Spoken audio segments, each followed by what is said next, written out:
नमस्कार दोस्तों, technical trading series में नेक्स्ट वीडियो में आपका स्वागत है। पहले वीडियो में हमने डॉनचेन चैनल के बारे में डिस्कस किया, डॉनचेन चैनल। अब नेक्स्ट वीडियो हम आपको इचिमोकी क्लाउड के बारे में बताना चाहते हैं। देखिए, ये सारे जो टर्म्स हैं ये जापानीज टर्म्स हैं। आपको थोड़ा सा ट्विस्टेड नेम या टेढ़ा मेढ़ा नेम लग रहा होगा, हम इसको सिंप्लीफाई करेंगे आपके लिए। आप जो चार्ट देख रहे हैं ये निफ्टी का डेली का चार्ट है और इसमें हमने ऑलरेडी इचिमोकू क्लाउड अप्लाई किया हुआ है क्योंकि लास्ट टाइम ढूंढने में थोड़ी दिक्कत हो गई थी डॉनचेन चैनल को, तो उसमें टाइम वेस्ट ना करते हुए हमने पहले अप्लाई कर दिया। इसमें कोई सिग्नल्स जनरेट नहीं करने वाले ऐसे कोई इंडिकेटर हमने डाले नहीं ताकि ज़्यादा कन्फ्यूजन न हो।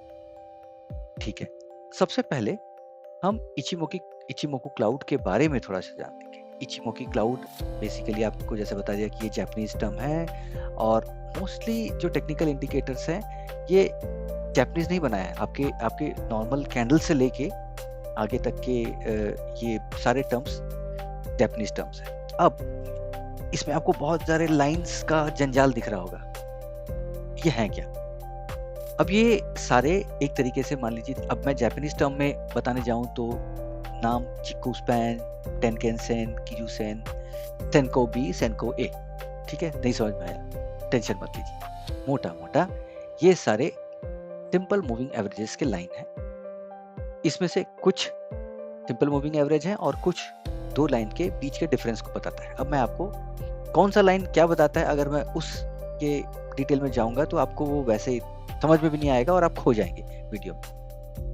मैं आपको क्रक्स में लेके सीधा बेसिकली मुद्दे पे लेके जाऊंगा आपको, बट सारे लाइन का एक मोटा मोटा मतलब बता देता हूँ कि इसमें आपको गिन के 5 लाइन दिख रहे होंगे। ठीक है, तो अब कौन से लाइन का मतलब क्या है वो बात कर लेते हैं। जो 5 लाइन है उसमें से एक लाइन कन्वर्जन लाइन है।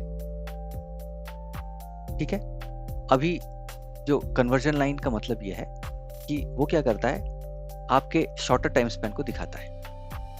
ठीक है, इसमें पीरियड्स अलग है। ठीक है, ये जो कन्वर्जन लाइन है ये 9 पीरियड्स का होता है। पीरियड्स क्या होता है? कैंडल्स। ठीक है, 9 कैंडल को मिला के उसका एवरेज करके उसके क्लोज को डिवाइड करके बनेगा तो वो एक पॉइंट बनता है। तो वैसे करके सारे पॉइंट्स बनते जाएंगे तो एक लाइन बनते जाएगा। सारे लाइंस वैसे ही बने हैं। पीरियड्स हमेशा मूविंग एवरेज में मायने रखता है और उसी के हिसाब से ही लाइन बनते हैं। अब एक लाइन कन्वर्जन लाइन है, एक लाइन बेस लाइन है जो कि 26 पीरियड्स का है। ठीक है, एक 9 पीरियड का हो गया, एक 26 पीरियड का हो गया। फिर एक लीडिंग स्पैन है, दोनों के डिफरेंस का है। ठीक है, कौन सा? 9-26 का डिफरेंस का हो गया। और एक लीडिंग स्पैन भी है जो 52 पीरियड का हो गया। 4 हो गए।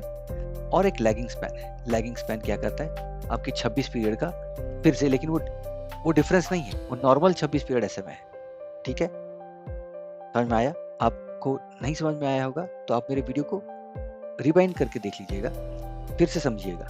5 लाइन का आपको समझ में आ जाएगा। मैं वापस रिपीट नहीं करूंगा, नहीं तो वीडियो में मेन क्रक्स को हम छोड़ देंगे। ठीक है, अब इसको देखते कैसे? मोटा मोटा एक आपको समरी तो बता देता हूँ, फिर हम चार्ट पे जाएंगे। इसमें बुलिश और बियरिश सिग्नल पता चलता है।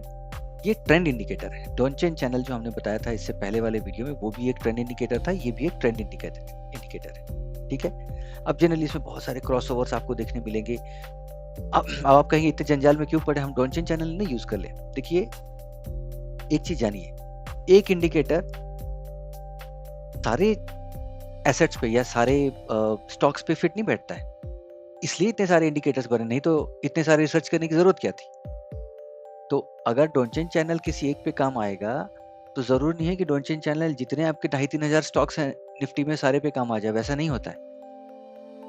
आपको किसी पे डॉनचेन चैनल काम आएगा, किसी पे इचिमोकू काम आएगा, वो आपको स्टडी करके पता चलेगा। वही होता है टेक्निकल एनालिसिस, वही होता है टेक्निकल स्टडीज।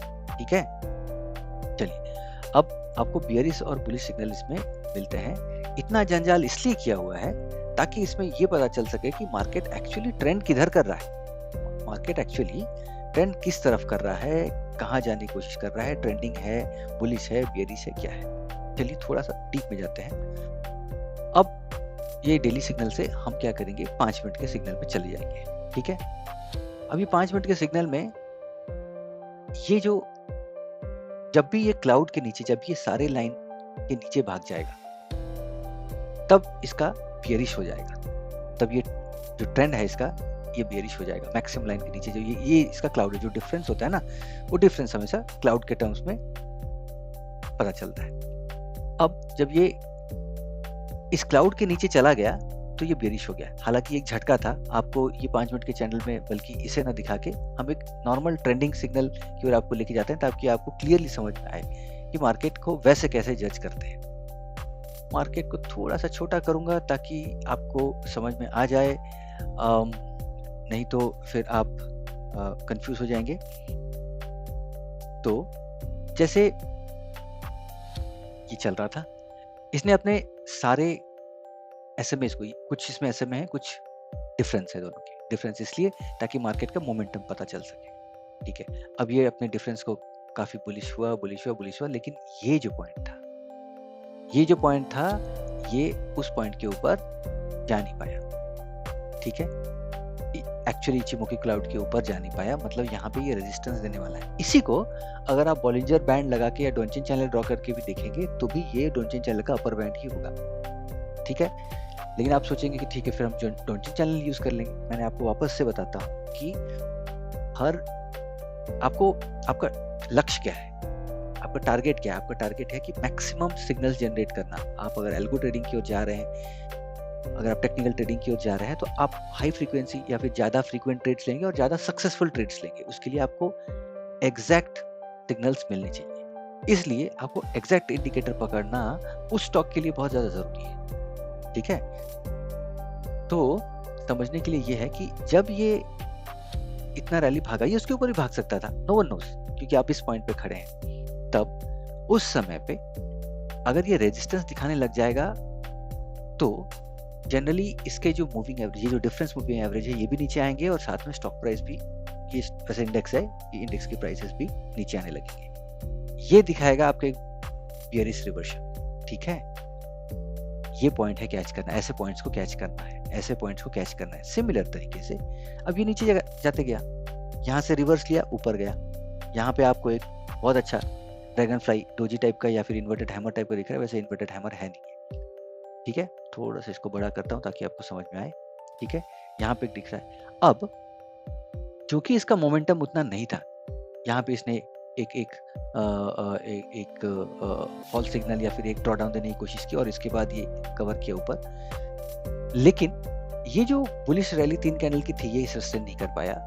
ये रिवर्जन है आपका, वापस से ये रिवर्जन। आपको ऐसे पॉइंट्स को कैच करना है। फिर ये अपने नीचे को, वैसे सारे क्लाउड के नीचे, ये इचिमोको क्लाउड के नीचे आ गया, बट यहाँ पे ये सस्टेन नहीं कर पाया, और उसके बाद से एक रिवर्सल कैंडल दे रहा है। ये रिवर्जन कैंडल आपके क्लाउड के आसपास में ऊपर में क्लोज हुआ है। तो जब ये रिपीटेडली ऊपर में क्लोज होगा तो ये आपके लिए एक रिवर्सल सिग्नल है। दोस्तों ऐसे आइडेंटिफाई करते हैं। ठीक है, अब ये तो बहुत शॉर्ट वीडियो था।